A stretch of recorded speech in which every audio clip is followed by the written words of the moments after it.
It's unusually cool on the morning of July 27th, 1979, in Houston, Texas. Summer anywhere in Texas is hot, but in 1979, Houston was sweltering. Houston is a large city in the southeast of Texas, near the Gulf of Mexico, and much of it is built on forested land, marshes, or swamps. In the summer, the temperatures can hit the hundreds in Fahrenheit, high 30s in Celsius for all our non-American listeners. That year, it also might have felt hotter than normal, because the city was quickly becoming more and more crowded. In the 1970s, Houston experienced a huge oil boom that changed the city forever. Shell Oil relocated its corporate headquarters to Houston in 1971, and hundreds of young people all over the country flocked to the city looking for work. With all these new people coming to Houston, apartment complexes began popping up. One of those complexes was the Orchard Apartments. Made up of several attached 3-story buildings, the Orchard Apartments had 534 units. The buildings almost resembled motels, with unit doors opening to outdoor hallways or directly into a parking lot.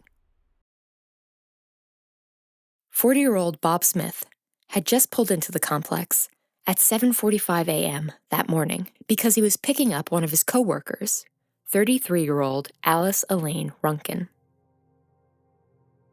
They both worked for an engineering firm in Houston, and Bob had agreed to give Alice a ride to work because her car was in the shop being repaired. As I mentioned earlier, the complex was made of several 3-story buildings, and if you lived on the first floor, your door opened directly to either a parking lot or an outdoor corridor. When Bob pulled up to Alice's apartment building, he waited in the parking lot for a few minutes and then walked to her door when she didn't come out. He noticed that the door to her unit, number 409, was slightly ajar. Bob walked up to the door and knocked, and he called out for Alice, but he heard nothing. The apartment was silent. Nothing to suggest that Alice was gathering her things to leave for work. Bob pushes the door open, and that's when he sees that Alice is still laying in bed, except she's naked, and she's covered in blood. As he walks closer to the bed, he sees that her feet have been bound together by electrical cords, and her blankets and pillow are covering her upper body. Bob, panicking and wanting to check if Alice is still breathing, he lifts the pillow and blankets away from her face. And that's when he comes to the horrifying realization that the pillow is not covering her face, because her face, or more specifically, her head, is gone. Alice Runkin was the first victim of a killer that would come to be known as the Houston Decapitator. And she would not be the last of his victims to live in that same apartment complex. This is the Orchard Apartment murders.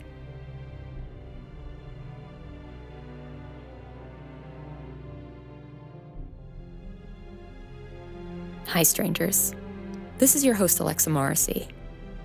I decided I was going to cover this case last year when I was first planning out the podcast because I just happened upon an article about a home invasion story that I knew almost nothing about. And when I started my research, I found out why I didn't know anything about it. Because there's barely any coverage out there. This is a case where I don't really know a lot of details about the victims, but I did my best with what I had, which was not a lot. Just a little peek into my research methods, I like to use archive sites like newspapers.com so I can look at the reporting that was happening during the active investigations. But when I searched Alice Runkin, Orchard Apartments, 1979, Houston, Texas, nothing came up from any Houston publications. Literally, my screen read, "No results found." I thought I had messed up the spelling or the date, but no, this case was just not in the local news somehow. When I expanded my search to other parts of Texas, like Dallas, Fort Worth, and Longview, there it was, reported on in detail. It was being covered, but just by the newspapers from other parts of the state. And while that might not sound super strange, you have to remember how big Texas is. For our listeners outside the US, Texas is about 268,600 square miles, 432 kilometers. It's twice the size of the entire country of Germany. So when I say I found it strange that central cities in Texas were covering it, but not in Houston, it's because it's basically like a murder happening in New York City, but it only being covered in Ohio. Even now, there isn't a ton of information out there about this case, and I really can't figure out why. Why weren't the Houston newspapers reporting on this case? And even now, there isn't a ton of information out there about it. But today I'm going to try to remedy that the best I can. Lock your doors and listen closely. This is Stranger in the House.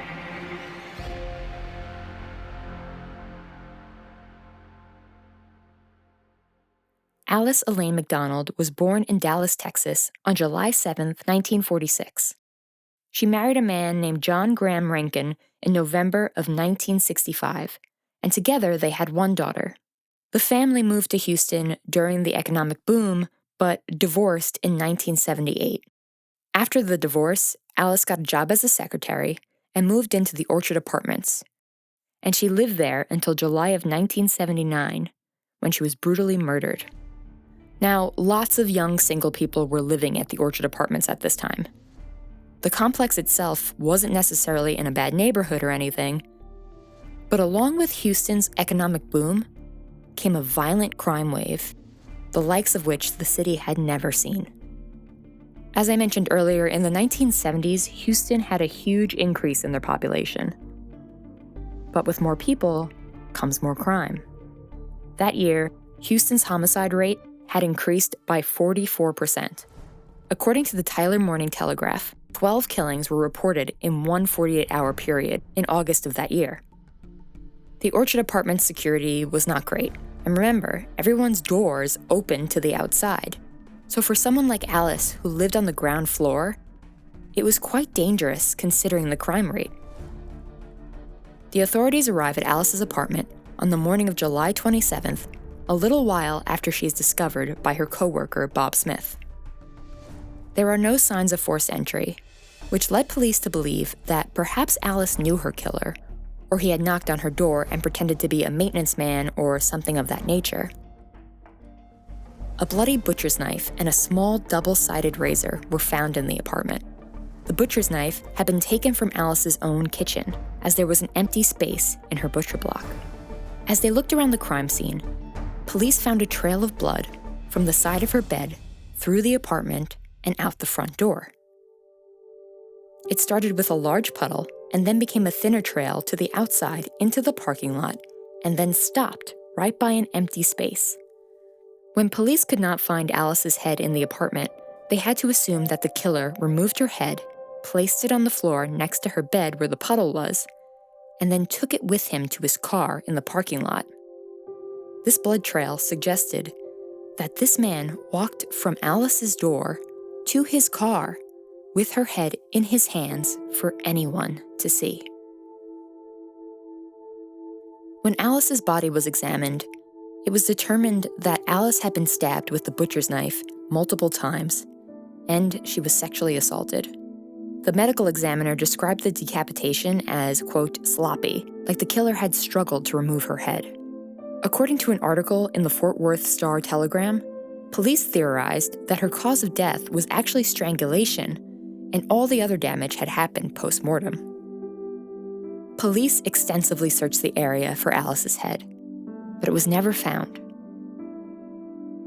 Interviews with neighbors and friends didn't point them to any solid suspects either. Alice had no enemies, her ex-husband had an alibi, and she wasn't dating anyone.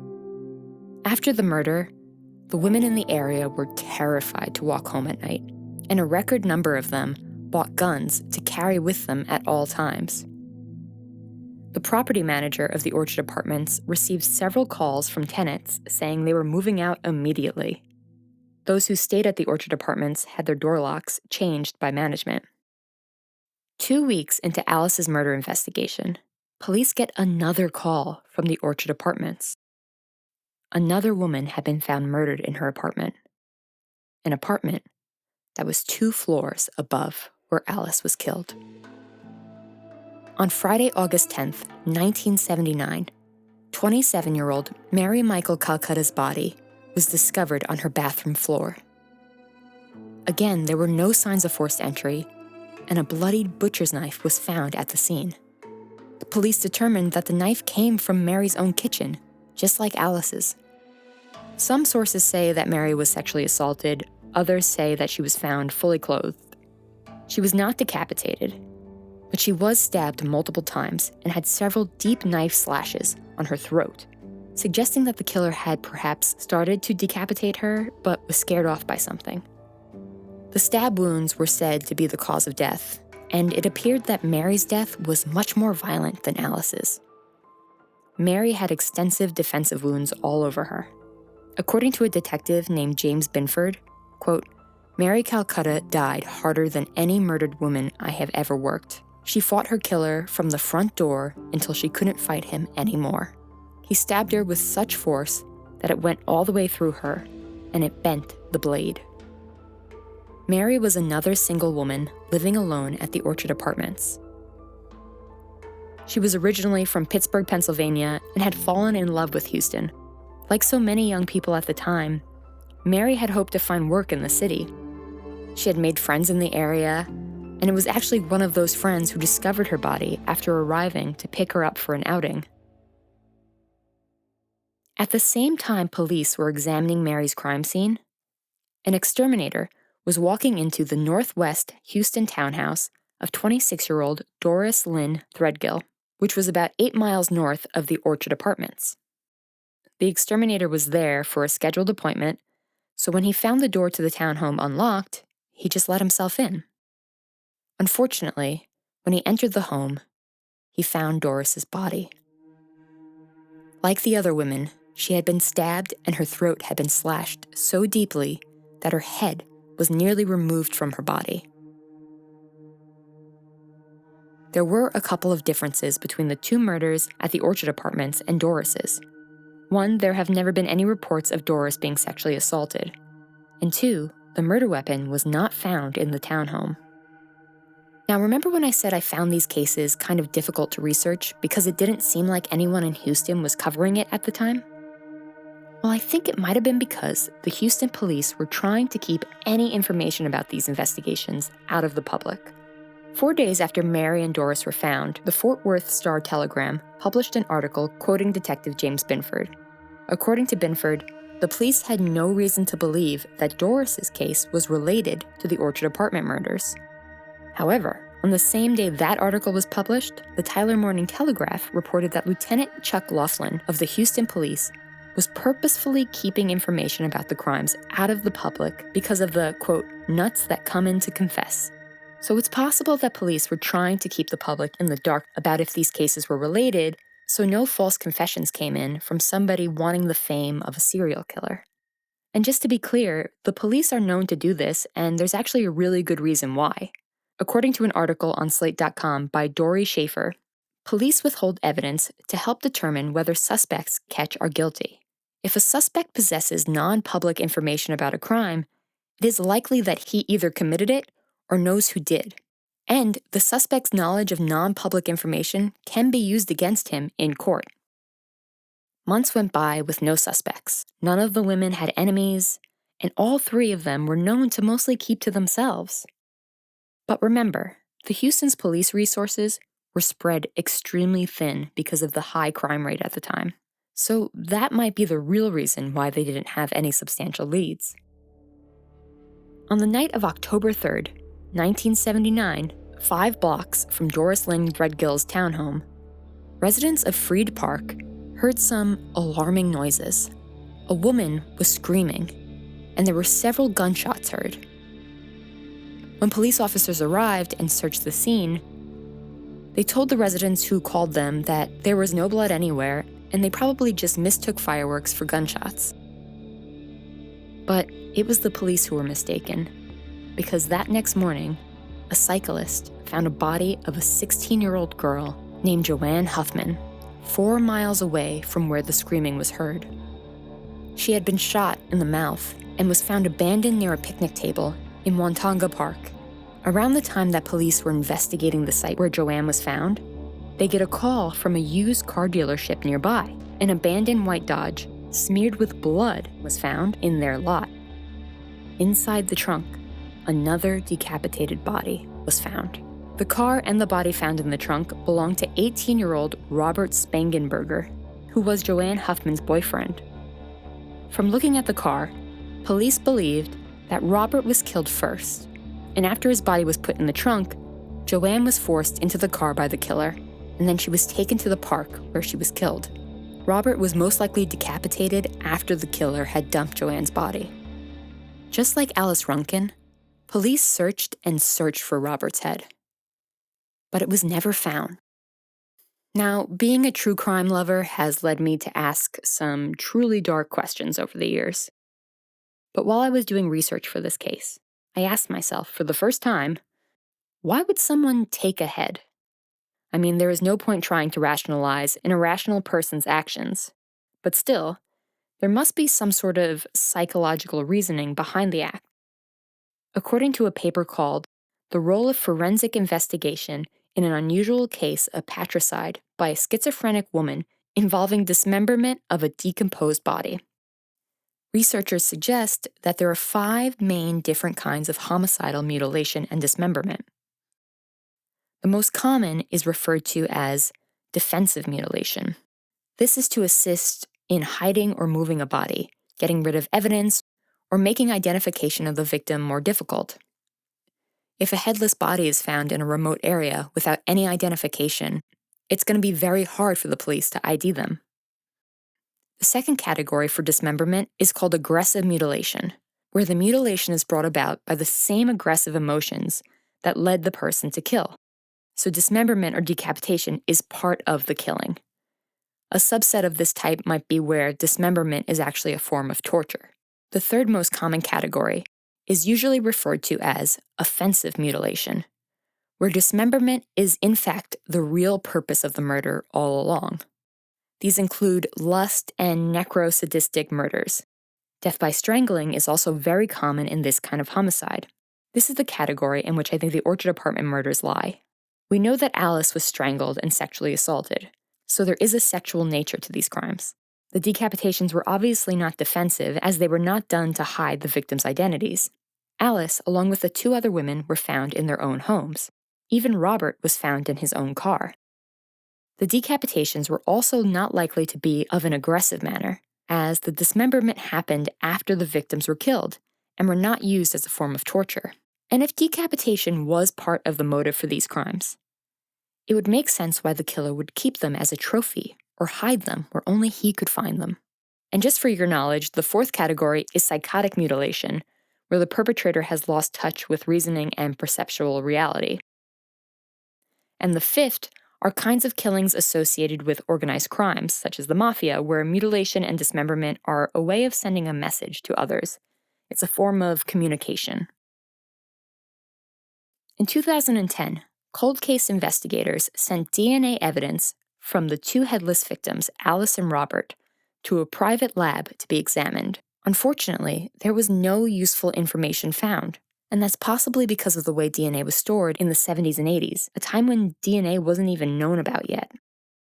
As of now, 45 years later, police are still unsure if the 5 murders are connected, and if they are dealing with one killer or multiple. It's pretty widely assumed that the 2 Orchard Apartment murders were perpetrated by the same person. But as for the woman in the townhome and the teen couple, police are not quite convinced. Now, I am not a cop. The police are most likely withholding some information, and we have to take into account the extremely high crime rate in the city at the time. But I personally believe they are connected. I think Doris's murder in the townhome has too similar of an MO to the murders at the Orchard Apartments not to be connected. We have the same victim profile, single white women living alone in their late 20s, early 30s. All 3 women had been stabbed, and while Alice was the only one who had been decapitated, the 2 other women had extensive cuts on their throats that went so deep that a few more could have led to decapitation if the killer continued. And it's possible that the killer could have been scared off before he could finish. Doris was not sexually assaulted, and her murder weapon was not found in the home, but those are the only differences compared to the other two. Mary and Doris were killed the same day, and both were almost, but not successfully, decapitated. This is very much just a theory, but maybe after getting the satisfaction from Alice's murder and decapitation, the killer went back to the Orchard Apartments to find another victim. He chose Mary, but she made it so difficult by fighting so hard. What he couldn't recreate, what he did with Alice on Mary that night, perhaps he was desperate to find a new victim to try again, which is maybe why he went a few miles away and targeted Doris. Now, the couple that was murdered in Freed Park might not be connected. The victim profile is different, there were two of them, and they were in their teens. And the man was decapitated rather than the woman. The woman was also shot with a gun, which is a completely different MO. The only reason why I think they might be related is the fact that decapitation is extremely rare in homicide cases. According to one paper called Decapitation, a Rare Form of Postmortem Mutilation, a study in South Australia revealed that over a 17-year period, only 20 cases of decapitation were reported, and 13 of those were suicides involving trains or vehicles, and the other 7 were accidental, resulting in explosions or industrial accidents. Less than 1% of murders involve decapitation, so it's hard to believe that 2 different people were carrying out decapitations in 1 year in the same city. And remember, this is the 70s, the golden age of serial killers. According to a Rolling Stone article called "Why Were There So Many Serial Killers Between 1970 and 2000, and Where Did They All Go?", out of all serial killers ever documented in the United States, nearly 80 of them were active between the years of 1970 and 1999. But, as I mentioned earlier, there are a lot of differences between the 3 cases and the murdered couple. So there's a very good chance they aren't connected, and it's just a really weird coincidence. Unfortunately, there is a good chance we will never find out. Every day we hear more and more about cold cases getting solved thanks to DNA databases and new technology, but with so little evidence left to examine from these cases, it's hard to see justice getting served. And it's truly heartbreaking because Alice Runkin, Mary Calcutta, Doris Threadgill, Robert Spangenberger, and Joanne Huffman deserve justice. And I hope, one day, by some miracle, they get it. Stay safe, strangers, and thanks for listening.